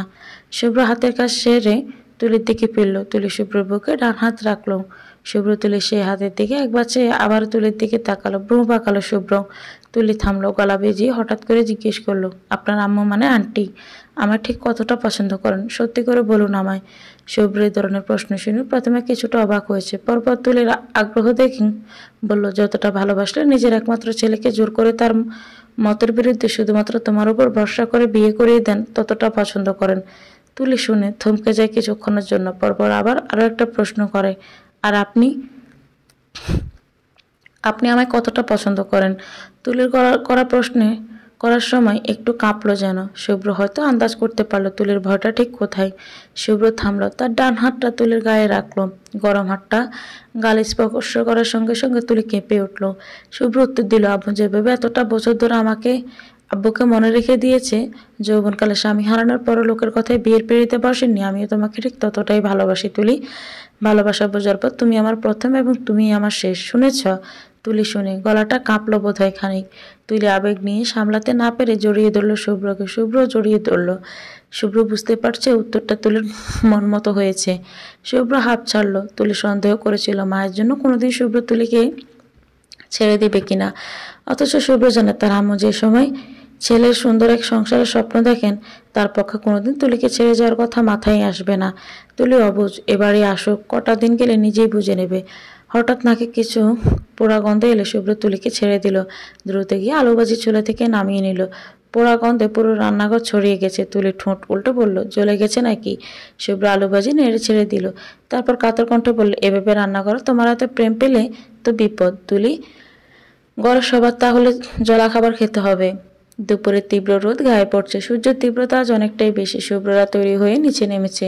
শুভ্র গাড়ি পার্কিং থেকে বের করে সামনে আনলো। আফরোজা পেছনে উঠে বসলেন, তুলি সামনে, আর শুভ্র ড্রাইভ করছে। গাড়ি চলছে। শুভ্র গাড়িতে সফট মিউজিক ছেড়ে দিয়েছে। তুলি জানালা ছেয়ে আছে। আফরোজা সাথে আছেন দেখে তুলি মাথায় ওড়না তুলে রেখেছেন। কিছুটা বাতাসের ঝাপটায় ওড়না বারবার পড়ে যাচ্ছে দেখে গেল তুলি এক প্রকার হিমশিম খাচ্ছে ওড়না সামলানো নিয়ে। আফরোজা পেছন থেকে তুলির ওড়নার সঙ্গে যুদ্ধ করে দেখছেন, তাই তিনি একবারেই বলেন, এই তুলি, ওড়না পরে রেখেছিস কেন এত গরমে? গাড়িতে আমি শুভ্র ছাড়া কে আছে আর? মাথায় কাপড় দেওয়া লাগবে না। শুভ্র এবার তুলির দিকে চাইলো, বলল, খুলে ফেলো প্রবলেম হলে। তুলি যেন হাঁপ ছাড়লো, মাথা থেকে কাপড় সরিয়ে গলায় জড়ালো। আফরোজা চোখ বন্ধ করে শুয়ে আছেন, ঘুমিয়েই পড়েছেন বোধহয়। তুলি জানালার দিকে চেয়ে আছে। শুভ্রর এই ফাঁকে আফরোজার দিকে একবার তাকিয়ে সতর্ক হয়ে নিল। পরপর বাম হাত দিয়ে আলগোছে তুলির নরম ডান হাতখানা চেপে ধরল। সঙ্গে সঙ্গে তুলি সতর্ক হয়ে শুভ্রর দিকে চেয়ে পেছনে একবার আফরোজাকে দেখল। না, ঘুমোচ্ছেন। তুলি শুভ্রর দিকে চাইলো। শুভ্র এক হাতে গাড়ি ড্রাইভ করছে। তুলি ফিসফিস করে বলল, এত প্রেম গাড়িতে না দেখালে চলে না? শুভ্র আস্তে আস্তে কণ্ঠে বলল, বেডরুমেই তো দেখাতে চেয়েছিলাম, সুযোগই দিলে না। শেষের কথাটা কাতর কণ্ঠে বলল শুভ্র। তুলি ভ্রু বাঁকিয়ে প্রশ্ন করলে, এমন করে বলছেন যেন কতদিনের উপোস আপনি? 2 সপ্তাহ 14 ঘন্টার উপোস আমি। তুলি বুঝলো না শুভ্রের কথা। কি গুনলো শুভ্র? তুলি প্রশ্ন করলো, 2 সপ্তাহ 14 ঘন্টা মানে? শুভ্র এবার দুষ্ট হাসি তুলির দিকে চেয়ে চোখ টিপে বলল, সাজে কি সে রাতের কথা ভুলে গেছ? বৃষ্টি ভেজা রাত, ভেজা শাড়িতে তুমি, আমাদের গরম গরম হানিমুনের বিছানা। ওয়াও, আমি আর ভাবতেই পারছি না এমন রাত বারবার আসুক। তুলি শুভ্রর এমন বেজাল কথা শুনে কেসে উঠল। থতমত খেয়ে বলল, অসভ্য পুরুষ, আপনার মুখে লাগাম দিন। লাগাম? কার জন্য দিব? তোমার জন্য। বউ না তুমি আমার? শুভ্র একের পর এক বেজাল কথা বলছে আর তুলি বারবার খিচিয়ে উঠছে। শুভ্র যেন আজ থামছেই না, সিসিমপুরের ন্যায় চলেই যাচ্ছে বেলাজ কথাবার্তা। তুলি তাই শুভ্রকে থামাতে এক পর্যায়ে তেতে উঠে বলল, আপনি যদি এখন দয়া করে চুপ থাকেন তাহলে আজ রাত যেটা চাইছেন সেটা পাবেন, তাও চুপ থাকেন। আমার কান জ্বলছে। জন্মের পর শুভ্র নানা বাড়ি প্রথম এলো। মায়ের দুঃখের শুরুটা তার নানার বাড়ি ছিল বিদায় কোনোদিন এখানে আসার ইচ্ছেও জাগেনি। তবে আজ আফরোজার জোড়াজুড়িতে আসতে হলো। শুভ্র চৌধুরী বাড়ির গেটের সামনে দাঁড়ালো। আফরোজার কাঁধে হাত রেখে এগিয়ে গেল সামনে। তুলি পেছনে পেছনে আসছে। শুভ্রদের নানার বাড়ি খুব বিশাল, 20 ডিসিমের জায়গার উপর করা চৌধুরী ভবন। তুলি বাড়িটা বড্ড বিস্ময় নিয়ে দেখছে। বাড়ির ভেতর মস্ত বড় 2টো পুকুর। একটা পুকুরে কয়েকটা বাচ্চা গোসল করছে, আর একটা পুকুরে জাল ফেলা বাগানও আছে। তুলি এসব দেখছিল। অনেক বছর পর আফরোজা বাপের বাড়ি এসে আবেগপ্রবণ হয়ে গেলেন। তার চোখ দুটো ছলছল করছে। আফরোজাদের বাড়ির ভিতরে ঢুকতে দেখে চৌধুরী ভবনে হইচই লেগে গেল। দূরে কটা মেয়ে ফুফু বলে আফরোজার পাশে ঘিরে ধরলো। পেছনে পেছনে এলো ভাইয়ের বউরা। সবাই আফরোজাকে বড্ড আদর করছেন। হালচাল জিজ্ঞেস করলেন। আফরোজার কথায় একই বলার আছে, সে তো মতোয়ার বাড়ির সবার আচরণ দেখে। এক পর্যায়ে সবার নজর গেল শুভ্রর উপর। শুভ্র তাদের তাকানো দেখে সালাম করলো। আফরোজার বড় ভাইয়ের বউ ফাহিমে এগিয়ে গেলেন। শুভ্রর মুখটা আদর করে দেখলেন, তারপর হেসে আফরোজাকে বললেন, আমাদের শুভ্র তো খুব বড় হয়ে গেছে। তা আপা, ছেলে বিয়ে দিবা না? বউ কবে আনবা করে? আফরোজা কিছু বলতে যাবেন তার আগে শুভ্র হালকা হেসে তুলিকে কাছে আসতে ইশারা করলো। তুলি ধীরে পায়ে শুভ্রর পাশে এসে দাঁড়ালো। শুভ্র পরিচয় করিয়ে দিল, মামি, আমার স্ত্রী প্রত্যাশা হোসেন তুলি। শুভ্র কথাটা বলার সাথে সাথে সম্পূর্ণ গরম নীরব হয়ে গেল। ফাহিমা অবাক চোখে তুলিকে দেখছেন। সবার চোখ তুলির উপর পড়তে আপাতমস্তক কুঁকড়ে গেল তুলি। এভাবে তাকে দেখছে কেন সবাই? ফাহিমা কিছুক্ষণ পর হাসার পান করে তুলির মুখটা ধরে বললেন, খুব সুন্দরী, শুভ্রের সঙ্গে মানিয়েছে। পাশ থেকে ছোট্ট ভাইয়ের বউ উর্মিলা বলে বসলেন, তবে আমাদের তানিকার আরো বেশি। আহ চুপ, ওদের ভেতরে নিয়ে এসো। ফাহিমা কথা শেষ করতে দিলেন না উর্মিলাকে। উর্মিলা মুখটা কাছুমাচু করে আফরোজাদের নিয়ে ভিতরে গেলেন।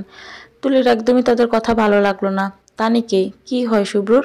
তুলি বাকি কিছু ভাবতে পারে না। তার আগে তুলিকে বাচ্চা কাচ্চারা ঘিরে ধরলো। সবে আফরোজাদের নিয়ে একটা ঘরে এলো। ঘরের বিছানায় শুয়ে আছেন একজন বৃদ্ধ মহিলা। মহিলাটি আফরোজার মা খোদেজা বেগম। তিনি এখন বিছানায় থাকেন। প্রস্রাব পায়খানা সব বিছানায় করেন। তার জন্য কাজের লোক রাখা হয়েছে। তিনি দেখভাল করেন আফরোজার মায়ের। আফরোজা মায়ের পাশে এসে বসলো। শুভ্র দাঁড়ালো খদিজার মাথার পাশে। শুভ্র একবার স্যালাইন দেখলো। স্যালাইন চলছে তার। শুভ্র পাশে থাকা ফাহিমাকে জিজ্ঞেস করলো, স্যালাইন কি সবসময় দেওয়া লাগে? হ্যাঁ, উনি মুখে খেতে পারেন না সবসময়, তাই বেশিরভাগ সময় স্যালাইন দিয়ে খাওয়ানো হয়। ফাহিমা উত্তর দিল। আফরোজা খোদেজার মুখটা ছুঁয়ে দেখলো। জ্ঞান নেই খোদেজার, কাউকে এখন চিনেন না, বুঝলো না কিছু। আফরোজা তবুও বলল, আম্মা, আম্মা, আমি আফরোজা আসছি গো, শুনতে পারছো তুমি আমাকে? ও আম্মা। খোদেজা শোনেন কিন্তু জবাব দিতে পারেন না। আফরোজা তবুও কথা বলতে থাকেন। শুভ্রকে দেখিয়ে বললেন, আম্মা, ও শুভ্র তোমার নাতি, আমার ছেলে। শুভ্র এদিকে আয়। শুভ্র এগিয়ে গেলে আফরোজা শুভ্রের গা ছুঁয়ে ছুঁয়ে দেখাচ্ছেন খাদেজাকে। তারপর তুলিকে ডাকলেন, আম্মা, ও তুলি, শুভ্রর বউ, দেখো তোমার বউ পছন্দ হয়েছে কিনা। ও আম্মা, শোনো তুমি আমারে? খাদেজা পিট পিট করলেন। মুখ দিয়ে গোঙানি বের হলো শুধু। আফরোজা দীর্ঘশ্বাস ফেললেন। মা বাবা বৃদ্ধ কেন হয়? এদেরকে কখনো কোনো শক্তি দিয়ে যৌবনকাল করা যায় না? চৌধুরী বাড়িতে দুপুরে বিশাল আয়োজন, খাবার দাবারের আয়োজন করা হলো। সিদ্দিক সাহেব মাত্রই বাজার থেকে ফিরলেন। তিনি ফিরতেই আফরোজা এগিয়ে গেলেন তার দিকে। সিদ্দিক সাহেব আফরোজাকে দেখে হাত উঁচু করলেন, গম্ভীর গলায় বললেন, এসেছো তবে? এ বাড়িতে সবার সঙ্গে তোমার মেশার অনুমতি আছে, শুধুমাত্র আমার আশেপাশে আসার কোনো অনুমতি নেই। এই ওদের খাবার সাজাও। কথাটা বলে চলে গেলেন সিদ্দিক সাহেব। ভাগ্যিস শুভ্র আশেপাশে নেই, না হলে কেলেঙ্কারি ঘটে যেত। আফরোজা হাঁপ ছাড়লেন, রাতটুকু আসলো। শুভ্র জানা মতে সবকিছু এখন অবধি ভালোই চলছে, তবে আসার পর থেকে নানার সঙ্গ দেখা হয়নি একবারও। শুভ্র বুঝে দেখা না পাওয়ায় পেছনের কারণকে, তাই সেও আগ বাড়ায় না। রাতের খাবার শেষে হলে শুভ্র বেসিনে হাত ধুতে যায়, তুলিও যায়। তখন বেসিনে শুভ্র হাত ধুচ্ছে, তুলি পাশে জুটা হাত নিয়ে দাঁড়িয়ে আছে। শুভ্র হাত ধুয়ে তোয়ালেতে মুছল। রুমে যাওয়ার আগে তুলির কানে ফিসফিস করে বলে গেল, রুমে আসো, অপেক্ষা করছি। শুভ্র তুলির গা ঘেঁষে রুমে চলে গেল। তুলি হা হয়ে শুভ্রকে দেখলো। এই শুভ্রর সঙ্গে বিয়ে শুরুর সময় শুভ্রর কোনো মিল নেই। অবাস্তব লাগছে শুভ্রকে তুলির কাছে। শুভ্র কখনো থেকে এতটা নির্লজ্জ হলো? কোন কুলক্ষণে যে রাতের কথাটা তুলি তুলেছে। নিজের উপরে রাগ লাগছে তুলির। রাতের খাবার শেষ হওয়ার পরও তুলি ভয়ে আর রুমে গেল না। বাচ্চাদের সঙ্গে গল্পে মন দিল। গল্পের মধ্যে বারবার শুভ্রের রুমের দিকে তাকাচ্ছে। শুভ্র এই ডাকলো বলে। ডাকলে যাবে কি ভেবে তুলি? দৌড়ে তুলির বুকটা কাঁপছে, দূর দূর করছে। কিভাবে মুখোমুখি হবো অমন নির্লজ্জ এক শুভ্রর? মনে হচ্ছে এই প্রথম দুজনের কাছাকাছি আসা, প্রথম স্পর্শ, প্রথম লজ্জা। তুলি বাচ্চাদের সঙ্গে লুডো খেলছিল। হঠাৎ একটা মেয়ে এলো তুলির পাশে বসে। শুরুতে জিজ্ঞেস করে বসলো, তুমি শুভ্র বাইরের ছাত্রী ছিলে না? তুলি আচমকা এমন প্রশ্নে কিছুটা বিব্রত হলো। পাশ থেকে একটা বাচ্চা বিরক্ত হয়ে বলল, তানিয়াপু, বিরক্ত করো না তো, খেলার মধ্যে, যাও যাও। তানি চোখ গরম করে হিয়ার দিকে তাকালো, বলল, বড়দের সঙ্গে এভাবে যাও যাও করে কথা বলে হিয়া? বলবো তোর আম্মুরে। হিয়া খামোখা বকা খাচ্ছে দেখে তুলি বলল, হিয়া, আমরা পরে খেলবো, যাও ঘুমিয়ে পড়ো, অনেক রাত হয়েছে। হিয়া শুনল না, বাকি বাচ্চারা তেমনই শুনল না। হিয়া নাচর বান্ধার মতো বলল, কাকি, এই চালটা শেষ করি প্লিজ, তারপর পাক্কা ঘুমিয়ে যাব, প্রমিস। তুলি হাসলো, বলল, ঠিক আছে, এই চাল শুধু। তারপর তুলি আবার খেলায় মন দিল। তানি পাশ থেকে এসব দেখলো। তারপর আবারও প্রশ্ন করলো, কবে থেকে প্রেম তোমাদের? তুলি অবাক হলো। লুডো খেলায় পোজ করে তানির দিকে চেয়ে প্রশ্ন করলো, প্রেম? কিসের প্রেম? শুভ্র ভাইয়ের সঙ্গে তোমাদের বিয়ের প্রেম করে নয়? তানি যেন তাচ্ছিল্য করে বলল। তুলি আবার বিরক্ত হলো, কড়া গলায় বলল, আমাকে শুভ্র স্যারের আম্মু মানে তোমাদের ফুফু পছন্দ করে এনেছেন, প্রেম করে বিয়ে নয় আমাদের। হ্যাঁ সেটাই, আগে চয়েস ছিল, তাই ফুফুও হয়তো শুভ্র ভাইয়ের মুখের দিকে চেয়ে রাজি হয়েছেন। এখন লোক ডাকতে অ্যারেঞ্জ ম্যারেজ বলে প্রচার করছো, রাইট? তানের মুখে তুলি এসব কথা শুনে কান জ্বলে গেল মনে হলো। তুলি খেলা কোনোরকম শেষ করে উঠে দাঁড়ালো। তানের দিকে চেয়ে বলল, তোমার যা ইচ্ছে ভাবো, আমাদের বিয়ে প্রেম করেই হোক বা অ্যারেঞ্জ ম্যারেজ, বিয়েই তো হয়েছে। কীভাবে হয়েছে ডাজ নট ম্যাটার। কথাটা বলে তুলি রুমে চলে গেল। তুলি রুমে ঢুকে দরজা খিল তুলে দিল। শুভ্র বিছানায় শুয়ে মোবাইল দেখছিল। তুলি রুমে ঢুকতে শুভ্র আফসোসের সুরে শোনালো, আর এলেই কেন? রাতটা শেষ করেই আসতে। তুলি কোনো কথা বলল না। শুভ্রর পাশে বসে সরাসরি প্রশ্ন করলো, আপনার সঙ্গে এই বাড়িতে তানি মেয়েটার বিয়ে ঠিক হয়েছিল? সত্যি করে বলুন, কে তানি? কার কথা বলছো তুমি? শুভ্র অবাক হয়ে জিজ্ঞেস করলো। তুলি লম্বা করে শ্বাস ফেললো, রাগটুকু কন্ট্রোল করে। তারপর বলল, আপনার মামার মেয়ে। আপনি চিনেন না? না, আমি তো আজকেই প্রথম এলাম নানার বাড়ি। ওদের সঙ্গে এর আগে আম্মুর যোগাযোগ থাকলেও আমার ছিল না। কেন বলো তো? তুলি বুঝতে পারলো শুভ্র যেখানে তানিকে চিনেই না, সেখানে অযথা এসব নিয়ে কথা বাড়ানোর দরকার নেই। নিজেদের সুন্দর মুহূর্তটা একটা বাইরের মেয়েকে নিয়ে ঝগড়া করে কাটাতে চায় না তুলি। তুলি নিজেকে শান্ত করলো। বিছানা থেকে উঠতে উঠতে বলল, আমি ফ্রেশ হয়ে আসি, ঘুমাবো। শুভ্র ঘুমাবো শুনে দ্রুত তুলির শাড়ির আঁচল চেপে ধরে আবার বিছানায় বসিয়ে দিল। বলল, ঘুমাবো মানে? আজ রাতে কোনো ঘুম নেই তো? রাতে কি হাডুডু খেলবেন? হ্যাঁ, হাডুডুই খেলবো। সকাল কি কথা হয়েছিল মনে নেই? নাকি আমি মনে করিয়ে দিব? তুলি বুঝলো শুভ্রের কথায় দাজ কোথা থেকে কোথায় যাচ্ছে। তুলি নজর লুকিয়ে লুকিয়ে বলল, কোনো কথাটা তো হয়নি, আমি গাড়িতে ঘুমিয়েছিলাম। শুভ্র বাঁকা চোখে চাইলো, দুষ্টু হেসে বলল, আমি কখন বললাম গাড়িতে আমাদের কোন ব্যাপারে কথা হয়েছে? অন্য কোথাও তো হতে পারতো।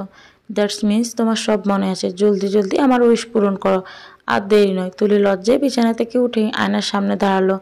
চুলো বেনি করতে করতে বলল, ঘুমান। এত রাতে কেউ আলাদিনের চেরাগ নিয়ে বসে নেই আপনার উইশ পূরণ করার জন্য। শুভ্র উঠে আসলো, তুলির পেছনে দাঁড়িয়ে জড়িয়ে ধরলো তুলিকে পেছন থেকে। সফট কাঁধে নাক ঘষে বলল, তুমিই আমার আলাদিনের চেরাগ, আজ এই অদমে 3টি উইশ পূরণ করো প্লিজ, আমার আলাদিনের চেরাগ। তুলির এমন স্পর্শে কেঁপে উঠল। কাঁধে শুভ্র খোঁচা খোঁচা দাঁড়ের কষা লাগছে খুব তুলির। তুলি চোখ বন্ধ করলো, মিনমিন করে বলল, কি উইশ? শুভ্র তুলির কাঁধে নাক ঘষলো, গম্ভীরভাবে কাঁধে চুমু খেলো একটা। অনুভব করলো তুলির ফিনফিনি শরীরের কাঁপনি। শুভ্র গম্ভীর কণ্ঠে ফিসফিস করে বলল, মুজরা ডান্স দেখাবে আমাকে? সঙ্গে সঙ্গে তুলি চমকে চোখ খুলে ফেললো। জোর করে শুভ্রকে নিজে থেকে ছাড়িয়ে নিয়ে বলল, নো ওয়ে, আমি পারবো না। শুভ্র এগিয়ে এসে বলল, উফ তুলি, আমি তোমার হাজব্যান্ড, আমার সামনে কিসের? তবুও আপনি আমাকে নিয়ে এসব অশ্লীল চিন্তা করেন। শুভ্র এগিয়ে এসে চেপে ধরল তুলিকে নিজের সঙ্গে। কানে ঠোঁট ছুঁয়ে বলল, বউ তুমি আমার, তোমাকে নিয়ে অশ্লীল চিন্তা হালাল আমার জন্য। তুমি পুনরায় ধাক্কা দিল শুভ্রকে। নিজের থেকে শুভ্রকে আলগা করে বলল, আমি পারবো না, অন্য কিছু বলুন। শুভ্র তুলির এভাবে ধাক্কা দেওয়ার ভেতরে ভেতরে ব্যথিত হলো, সঙ্গে অপমানিত হলো। সে বোধহয় তুলিকে জ্বালাচ্ছে ভীষণ। কথাটা তোলা হয়তো ঠিক হয় নাই, তাই শুভ্র সব ভেবে আর জোর করলো না। তুলিকে মুখটা গম্ভীর করে বলল, ঠিক আছে, ঘুমিয়ে পড়ো। কথাটা বলে শুভ্র লাইট নিভিয়ে বিছানায় শুয়ে পড়ল। তুলি এখনো আয়নার সামনে এভাবেই দাঁড়িয়ে আছে। শুভ্র কি কষ্ট পেল? হয়তো পেয়েছে, না হলে শুভ্র এমন অদ্ভুত ব্যবহার করে ঘুমিয়ে পড়তো না। তুলি দোটানায় পড়ে গেল, কি করবে বুঝতে পারলো না। শুভ্র ঘুমিয়েই পড়েছিল। হঠাৎ কোথা থেকে মোমবাতি কতগুলো জ্বলে ওঠায় চোখ খুলল সে। শুনতে পেল গান বাজছে। শুভ্র গানটা শুনে অগোচরে হেসে উঠল। বিছানা থেকে উঠে বসলো, মুখে ইচ্ছে করে রাগভাব ধরে রাখলো। তুলি ফিনফিনে একটা পাতলা শাড়ি পরে শুভ্রের দিকে হাত বাড়িয়ে দিয়েছে। শুভ্র হাত ছিল না। রাগ দেখে বিছানা থেকে উঠে দাঁড়িয়ে অন্য পাশে গেল। তুলি পেছন থেকে জড়িয়ে ধরল শুভ্রকে। শুভ্রের বুকে দুই হাত ঘুরিয়ে জাপটে ধরল পেছন থেকে তাকে। শুভ্র ভাব নিয়ে তুলির হাতটা ছাড়িয়ে নিয়ে অন্য পাশে গেল। তুলি মুখ ভেঙিয়ে আবারও এগিয়ে এলো। তুলি আবেদময় বঙ্গ করে শুভ্রের সামনে দাঁড়িয়ে গলা জড়িয়ে ধরল। তারপর কোমর বাঁকিয়ে মাথাটা নিচের দিকে ঝুঁকায়। শুভ্র এক হাতে তুলির কোমর ধরে তুলিকে আবার সোজা করে ফেলে। তুলি দু হাতে গলা জড়িয়ে ধরে শুভ্রের গাইল তুলি। শুভ্র গলা থেকে তুলির হাত ছাড়িয়ে নিল। হেঁটে বিছানার পাশে এসে দাঁড়ালো সে। তুলির নিচে শুভ্রের মাথায় নিজের শাড়ি আঁচল দিয়ে ঢেকে দিল। শুভ্র হাত দিয়ে আঁচল তার মুখের সামনে থেকে সরিয়ে দিল। তুলি শুভ্রের দিকে চেয়ে রাগ দেখিয়ে আবারও দু হাতে জাপটে ধরল শুভ্রকে। পিঠে চিমটি কাটলো একটা। শুভ্র ব্যথায় কুকিয়ে উঠল। সঙ্গে সঙ্গে তুলির ঠোঁটে আঙুল রাখলো। তারপর আঙুলটা শুভ্রের সারা মুখে ছুঁয়ে দিয়ে গাইল। শুভ্র তুলির চোখের দিকে চাইল। ও চোখ যেন শুধু কোনো চোখ নয়, আস্ত এক মায়া সমুদ্র। ডুবে যায় শুভ্র। শুভ্র আর রাগ করার ভান করতে পারে না। দু হাতে কোমর পেঁচিয়ে ধরে তুলিও বাকি গান শেষ করলো। একে অপরের চোখের দিকে চেয়ে গান শেষ হলো, অথচ এখনো দুজন দুজনের চোখের দিকে চেয়ে আছে। শুভ্র এগিয়ে এসে তুলির কপালে চুমু বসালো, নেশালো গলায় বলল, থ্যাংক ইউ আমার এই কাঠঠাট্টা জীবনে আসার জন্য। তুলি শুভ্র চুল এলোমেলো করে দিয়ে মুচকি হেসে বলল, রাগ কমেছে? হেসে ফেলল শুভ্র। উত্তর দিল, না, কিছু কথা বলে নয়, করে বোঝাতে হয়। শুভ্র অগোছালো তুলির কোমরে হাত রেখে পাজা করে তুলে বিছানায় দিয়ে এগিয়ে গেল। নরম বিছানায় তুলির পিঠ ঠেকাতে তুলি ফিসফিস করে জিজ্ঞেস করলো, বাকি দুটো উইশ? শুভ্র তুলির উপর নিজের সমস্ত ভাত ছেড়ে দিয়ে বলল, ওগুলো বিশেষ মুহূর্তের জন্য তোলা রইল। তুলি অন্য পাশে মুখ ঘুরিয়ে হাসলো। শুভ্র তুলির মুহূর্তটা নিজের দিকে ঘুরিয়ে কপালে চুমু খেলো। শাড়ির আঁচল সরানোর আগে ফিসফিস করে বলল, চলো ডুবে যাই। কোথায়? সুখের সমুদ্রে। তুলির চোখ লুকালো। অন্যদিকে চেয়ে লাজুক গলায় বলল, আমি সাঁতার জানি না। তাহলে আসো শিখিয়ে দেই। কথাটা বলে শুভ্র তুলির শাড়ির আঁচল সরিয়ে ফেললো। তুলির গলায় ঠোঁট ছোঁয়াতে দু হাতে তুলে আগলে ধরল শুভকে। মানুষটা যখন ছোঁয় তুলির এত কেন ভালো লাগে? অন্য কেউ সামান্য হাত ধরলে তো তুলির গা গিনগিন করে, অথচ স্বামী শুভ্রের প্রতিটা স্পর্শ তুলিকে যেন স্বর্গ দেখায়। তুলির চোখ বন্ধ করা অবস্থায় ফিসফিস করে শুভ্রকে বলল, ভালোবাসি। শুভ্র মাথা তুলে তুলির চোখে চোখ রেখে মৃদু হেসে জবাব দেয়, জানি তো, বলে হালকা হেসে তুলির কপালে চুমু খেলো। অতঃপর আবারও ডুবে গেল তুলির মধ্যে। দাম্পত্যের এই রাতটা কাটল অত্যন্ত সুখের আনন্দে। রান্নাঘরে বিয়ে বাড়ির খাবার দাবার রান্না হচ্ছে। বাড়ির বউরা বাবুর্চিদের খাবার রান্নার উপর একে একে এগিয়ে দিচ্ছে।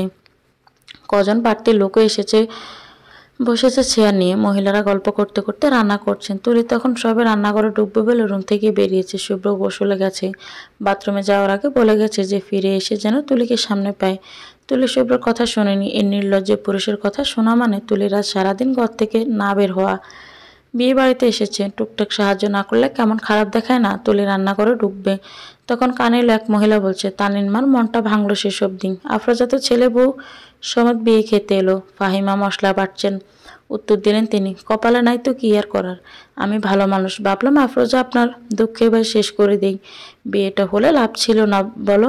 শুভ্রের বাড়ির জামাই হলে আব্বার রাগ পড়তো না, যে কারণে আব্বাকে দিয়ে দাওয়াত পাঠাতাম। আমি আর তোমার ভাই কি হলো সেসব দিন নিজের কপাল নিজেই পোড়ালো আফরোজার আফা। এ বিয়ে শেষ হলে কেউ মুখ দিয়ে কখনো কেউ বলবে না এ বাড়ি আসার জন্য। আমি তাও এবার বলে আনলাম। আর কি আনবো? কে করবে আব্বার সাথে যুদ্ধ? আরেকবার বললাম আমাকে যুদ্ধ বাপের বাড়ি পাঠাবে।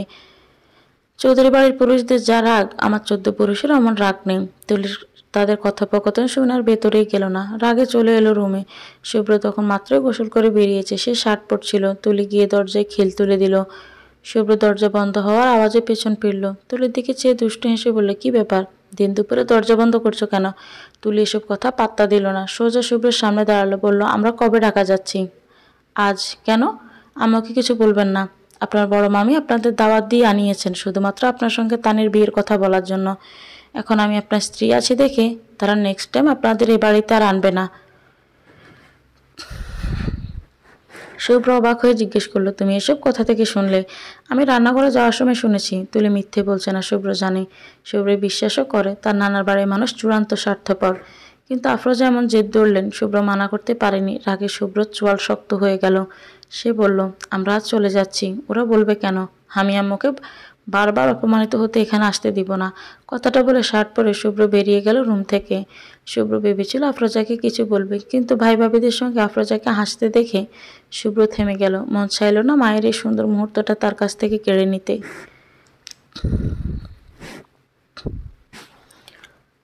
তারপর সেদিন বিয়ে থেকে আসার পর শুভ্রর আর কখনো চৌধুরী বাড়ি যায়নি। আফরোজা অপেক্ষা করান কেউ আসবে তাকে নিতে, বলবে একবার যাওয়ার জন্য, কিন্তু না, কেউ আসেনি। শুভ্র বুঝে কিছু কিছু অভিমানের জোরটা বড্ড বেশি থাকে। অভিমান কাটলে সেখানে জন্ম নেয় ক্ষোভ। সেই ক্ষোভ কেড়ে নেন নিজের সঙ্গে সুন্দর সম্পর্কগুলো। ক্ষোভের দানা বলে জ্বলে পড়ে ছারকার হয়ে যায় সম্পর্কগুলো। সম্পর্কের আহুতি দিয়েই যেন ক্ষোভের শান্তি। দেখতে দেখতে 3 বছর কেটে গেছে। শুভ্রের স্বামী হওয়া 3 বছর 6 মাস কেটেছে।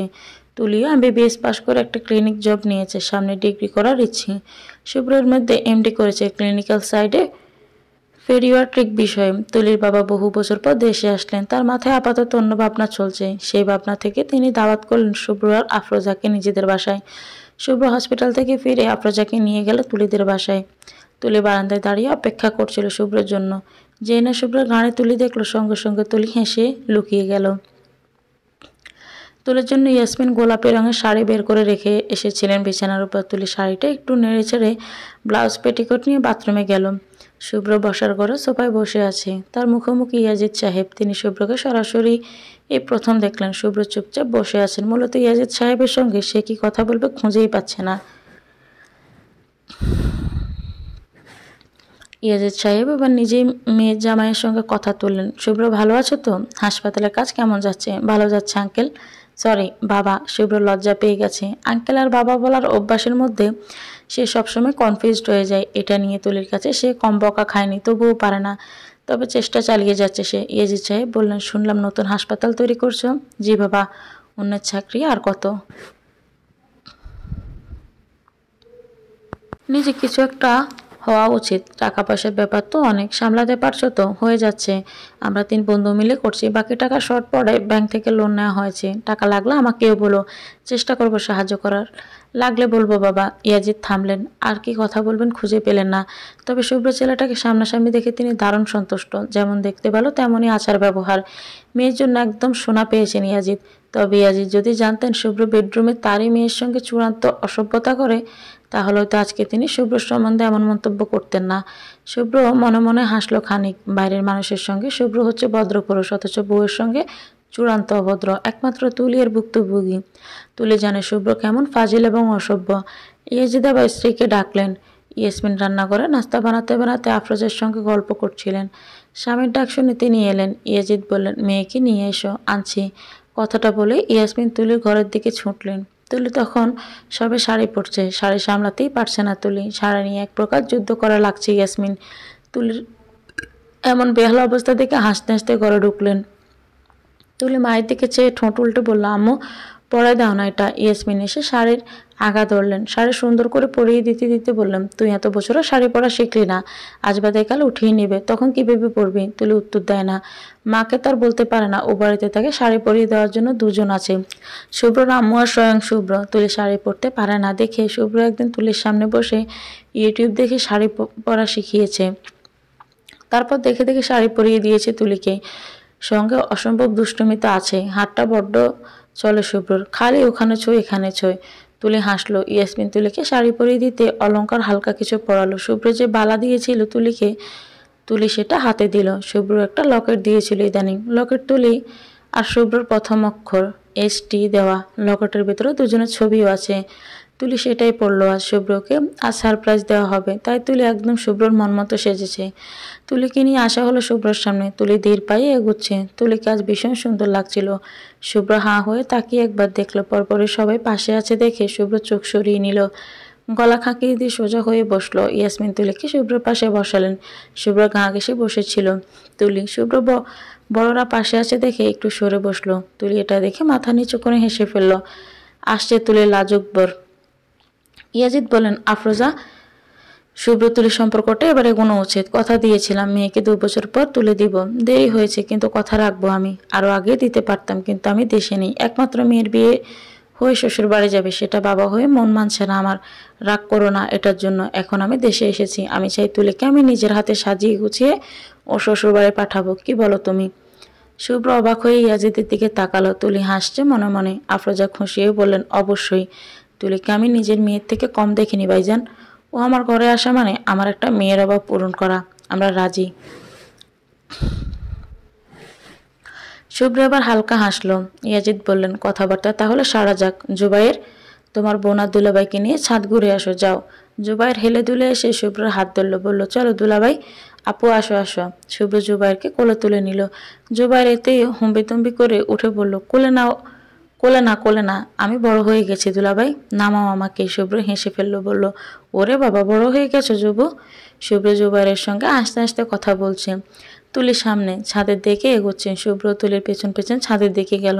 ছাদের দরজা পেরোতে জুবাইর কোল থেকে জোর করে নেমে গেল। শুভ্রর দিকে চেয়ে বলল, তোমরা গল্প করো, আমি giving you house privacy, enjoy.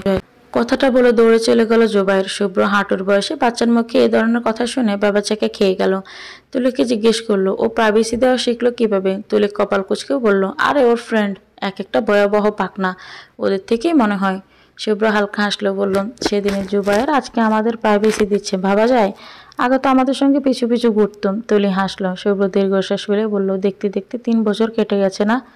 তুলি শুভ্রকে দেখে শুভ্র এগিয়ে এসে তুলির কোমর চেপে ধরে। তুলি শুভ্রর বুকের সঙ্গে মিশে যায়।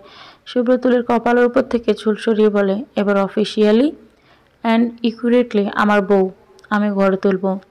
তারপর তারপর আবারও যাব সাজেক হানিমুনে। তারপর 2 থেকে 3 হয়ে ফিরবো আমরা। তুলি লজ্জা পেয়ে মাথা নিচু করলো। শুভ্র বলল, আমি আর অপেক্ষা করব না কিন্তু তুলি, বিয়ের 1 বছরের মধ্যে আমার একটা পরিচয় ছেলে না? তুলি জিজ্ঞেস করলো। শুভ্র তুলির কপালে চুমু খেয়ে বলল, আল্লাহ যা দেন তাতে আলহামদুলিল্লাহ। শুভ্র আবার তুলির বিয়ের তারিখ ঠিক হয়েছে, আগামী 25শে মে বাদ আসর। হাতে আছে মাত্র 10 দিনের মতো। এখন থেকে 2 পক্ষের মানুষের কেনাকাটা শুরু হয়ে গেছে। শুভ্র ইদানিং হাসপাতালে তৈরি কাজে ভীষণ ব্যস্ত সময় পার করছে। হাসপাতালের কাজে টাকা পয়সা লাগছে প্রচুর, সেজন্য চেম্বারেও করা লাগছে নিয়মিত। তাই সে বিয়ের সমস্ত কেনাকাটা আফরোজার উপর চাপিয়ে দিয়ে দৌড়ে বেড়াচ্ছেন।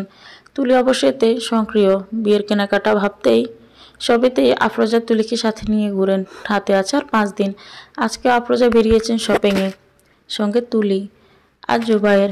আজ বিয়ের বেনারসি কেনা হবে। আজকাল যুগের লেহেঙ্গা খুবই চলে, কিন্তু শুভ্রের এক কথা, বিয়ে বলুক আর বৌভাত না হয় হলুদ, প্রতিটা অনুষ্ঠানে শাড়িতেই পরতে হবে। তাই তুলি শুভ্রের পছন্দ অনুযায়ী শাড়ি কিনতে এসেছে। দোকানদার শাড়ি দেখাচ্ছে। একটা ছোট কিশোর ছেলে শাড়িগুলো পরে পরে দেখাচ্ছে। আফরোজা এখন থেকে একটা লাল শাড়ি দেখিয়ে বললেন, এই তুলি, এটা দেখ, সুন্দর না? তুলি শাড়িটা নেড়ে দেখলো, বেশ সুন্দর শাড়ি। তুলি আয়নার সামনে নিজে গায়ে জড়িয়ে শুভ্রকে ছবি পাঠালো। শুভ্র এখন কনস্ট্রাকশন এরিয়ায় সবাইকে বলছিল,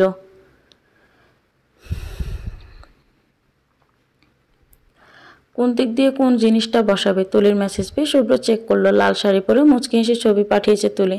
নিচে লেখা, বউকে কোন রঙে দেখতে চায় শিশু ডক্টর। শুভ্র হাসলো, লিখে পাঠালো, লালে আমার বউকে বধূ লাগবে, তবে হালকা গোলাপিতে শুভ্রর বেস্ট বধূ লাগবে। তুলি মেসেজটা পেয়ে হাসলো, আফরোজার কাছে গিয়ে বলল, হালকা গোলাপি রঙের শাড়ি দেখি আম্মু। আফরোজার দোকানদারকে তুলির কথা মতো শাড়ি দেখাতে বলল। তুলি একটার পর একটা শাড়ি দেখে তারপর একটা শাড়ি পছন্দ করলো, সেটা গায়ে জড়িয়ে হালকা হেসে ছবি তুলে শুভ্র ফোনে পাঠালো। শুভ্র তুলির মেসেজেরই যেন অপেক্ষায় ছিল। শুভ্র ছবি দেখে মুগ্ধ হলো ভীষণ, মনে মনে কল্পনা করলো বিয়েতে এই শাড়ি সাজে তুলিকে কেমন দেখাবে। শুভ্র রিপ্লাই করলো, বেস্ট ওয়ান, শুভ্রজ পারফেক্ট ওয়াইফ। তুলি হাসলো, তারপর শাড়িটা কিনে আফরোজাদের পাশে এসে বসলো। আম্মু এই শাড়িটাই নেই। আফরোজা হেসে উঠলেন, বললেন, তোকে সবচেয়ে ভালো এটাতেই মানিয়েছে। তুলি লজ্জা পেয়ে মাথা নিচু করে হাসলো। আফরোজা তারপর শাড়িটার টাকা মেটালেন। তারপর একে একে অলংকার সহ মেকআপ প্রসাধনী সামগ্রীও কেনা হলো। সারাদিন শপিং করে তুলি ক্লান্ত হয়ে বিছানায় শুয়েছে মাত্র, মনে মনে ভাবছে আগের আকদে ঠিক ছিল, কোনো ঝামেলা নেই, শুধু কবুল বলার বিয়ে হয়ে যাওয়া। এসব অনুষ্ঠান বিরক্ত লাগছে তুলির। 5 দিন যাবৎ ক্লিনিক করে বাসায় এসে আবার এসব ঝামেলা, ঘা দূরে যাচ্ছে ব্যথায়। এবার আগামীকাল থেকে তুলি ক্লিনিকে ছুটি নিয়েছে, জয়েন করবে বিয়ের 3 দিন পর। তারপর আবার সে একঘেয়ে জীবন। তুলি দীর্ঘশ্বাস ফেললো। এসব ভাবনার মধ্যে শুভ্রর কলটা তখনই এলো। তুলি মনে হলো সমস্ত ক্লান্তি যেন এক নিমিষেই শুভ্রর একটা কলেই যাওয়া হয়ে গেছে। তুলি কল ধরলো, লম্বা স্বরে বলল, সালাম দিয়ে বলল। শুভ্র হাসলো, ছোট্ট করে সালামের জবাব দিয়ে জিজ্ঞেস করলো, কি ব্যাপার আজ এত পতিপত্নী, মাথায় কি চলছে তোমার? তুলি হেসে বলল, সব কামাচ্ছি, শিশু ডক্টর। শুভ্র পেডিয়াট্রিকে অ্যাডমিট করায় পর থেকে তুলি শুভ্রকে শিশু ডক্টর ডাকে। আগে স্যার ডাকতো বলে শুভ্র বেশ রাগ করত। শুভ্রর মতো হাজবেন্ডকে আদর করে কত নামে ডাকা যায়। এই স্যার আবার কি ডাক ডাক সবশেষে তুলি ডাক বদলেছে। তবে এত বছরের চেষ্টা করে তুলির মুখ থেকে আপনি ডাক কোনো ক্রমেই শুভ্র তুমিতে কনভার্ট করতে পারেনি। অসম্ভব এক ব্যাপার যেন এটা। শুভ্র তুলির কথায় হেসে বলল, আর কটা দিন, তারপর আরও এক্সট্রা ভাবে সব কামাবো তোমাকে দিয়ে। তুলি অবাক হওয়ার বান করে বলল, কি ভেবে? শুভ্র দুষ্টু হাসলো, বলল, ফার্স্ট নাইট ইজ কামিং তুলি। শুভ্রর এমন কথায় তুলি লজ্জা পেল বোধ হয়। এতটা রাত দুজন একসঙ্গে কাটিয়েছে, অথচ তুলি এখনো সেই প্রথম রাতের ন্যায় লজ্জা পায়। রীতিমতো বাসর নাইট, এসব শুনতেই পারে না। শুভ্র এসব ভেবে হাসলো। তুলি মেকি রাগ দেখেই বলল, আপনার জীবনে কয়টা বার আসে ফার্স্ট নাইট? শুভ্র উত্তর দিল, একবারই আসবে। 5 দিন পর। তুলি বলল, তাহলে এত বছর কী ছিল? শুভ্র হাসলো, জড়ানো গলায় বলল, ওসব রাতের অনুভূতি অন্যরকম ছিল তুলি, কিন্তু সামনে যে রাতটা আসবে সেটা আলাদা একরকম। তুমি প্রপারলি আমার জন্য বউ সাজবে, আমার লোকের সামনে কবুল বলবে, আমাদের বাসার সাজানো হবে, ফুলের বিছানায় তুমি কোমটা দিয়ে বসে থাকবে, আমি আসবো, কোমটা সরিয়ে মুগ্ধ হয়ে বলবো, মাশাল্লাহ, তুমি লজ্জা পাবে। তারপর তারপর আমরা কথা বলবো সারা রাত। শুভ্রর মুখ থেকে তুলি কথা কেড়ে নেয়। শুভ্র হাসে, কৌতুক করে বলে, হ্যাঁ, ছাদের আলোয় বসে আমরা দুজনে রাতটায় শুধু কথাই বলবো, আর কিছু না। তুলি শুভ্রর কথা কান ধরে হেসে ওঠে। এখন এত দুষ্টু কথা বলে শুভ্র। তুলির হাসি শুনে শুভ্র হাসে। তারপর দুষ্টুমি বাদ দিয়ে সুন্দর করে জিজ্ঞেস করে, তারপর আজকে সারাদিন কি কি করলে বলো? আজ তুলির হলুদ সন্ধ্যা, ঘরোয়াভাবে আয়োজন করা হয়েছে। তুলিকে আজ সবুজ পাতের হলুদ রঙের শাড়ি পরিয়ে সোফায় বসানো হয়েছে। তুলির সকল কাজিনরা আজ সবুজ রঙের শাড়ি পরে আছে। রুমে হালকা আওয়াজে গান বাজছে, সবাই গানের সঙ্গে গুনগুন করছে। একসময় অপেক্ষা শেষ হলো। হলুদ নিয়ে ঘরে এলেন ইয়াসমিন। তুলির পাশে বসে প্রথমে চুমু বসালেন মেয়ের কপালে, তারপর তুলির দুগালে হলুদ লাগিয়ে হালকা হেসে বলেন, হলুদের মতোই ফুটে থাকুক তোর সারা গা, স্বামী সোহাগী হমা। ইয়াসমিন তার চোখ থেকে কাজল নিয়ে তুলির কানের পেছনে লাগিয়ে দিলেন। তুলির মনে পড়ল সাজেকের একবার শুভ্র কয়লার কালি দিয়ে তুলির কানের পেছনে নজর ফোঁটা দিয়ে দিয়েছিল। তখন বিয়ে শুরু সময় ছিল। তারপর ধীরে ধীরে একে অন্যের প্রেমে পড়া, লাজুক শুভ্র খোলস বের হয়ে অসভ্য শুভ্র হওয়া, তুলি শুভ্রর সামনে খোলা বাইরে বইয়ের মতো হওয়া, সবকিছুই এখনো তরতাজা স্মৃতি। আজ তুলি সেই শুভ্র স্বামীকেই আবার স্বামী হিসেবে কবুল করতে যাচ্ছে। এবার শুভ্রর বাসায় তুলির একটা সংসার হবে। শুভ্র কথা মতো সেই সংসারের রানী হবে তুলি, আর শুভ্র রাজা। নিজেদের এসব কথা ভেবে তুলি বুকটা কাঁপছে, গলা শুকিয়ে যাচ্ছে অদ্ভুত তৃষ্ণায়। একে একে সবাই তুলির শরীরে হলুদ মাখিয়ে দিল। তুলির সারা শরীরে এক ফোঁটাও জায়গা নেই, সবখানে কাঁচা হলুদ। তুলিকে দেখে মনে হচ্ছে হলুদের মিশ্রণে ডুবে নিয়ে এসেছে। তুলি নিজেকে দেখে বিরক্ত হয়ে বলল, বিয়ে মানে এক গাদা হলুদে ডুবে যাওয়া, উফ। তুলিকে অবস্থায় দেখে সব কাজিনরা হাসছে। পুরো হলুদ মুখের মধ্যে একমাত্র তুলির চোখটাই সাদা। একজন তো মজা করে শুভ্রকে ভিডিও কল দিয়ে বসলো। শুভ্র ফোনের ওপাশ থেকে তুলিকে দেখে হাসতে হাসতে শেষ। শুভ্র হাসতে হাসতে বলল, হলুদ বোধহয় একটু কম পড়েছে শালিকা, আরও লাগানো উচিত ছিল। শুভ্র কণ্ঠ শুনে তুলির সামনে চোখ তুলে তাকালো। শুভ্র ভিডিও কলে। তুলি লজ্জা পেয়ে দুহাতে মুখ ঢাকলো। শুভ্র দেখে ফেলেছে, আর দেখানো যাবে না। ওপাশ থেকে শুভ্র এটা দেখে টিপ্পনি কেটে বলল, খুব লুকিয়ে পড়েছো তুলি, আমরা তো কেউ তোমাকে দেখতে পাচ্ছি না। শালিকারা, আপনারা কেউ দেখছেন আপনাদের বোনকে? সবাই একসঙ্গে জোরে বলে উঠল। না দুলাভাই, সবাই এভাবে মজা নিচ্ছে দেখে তুলি মুখ লুকালো অবস্থায় হেসে ফেলল। তুলি দেখা দেখি সবাই হেসে উঠল। হলুদ সন্ধ্যা এভাবে স্বপ্নের মতো কাটলো এই অ্যারেঞ্জ ম্যারেজ দম্পতির।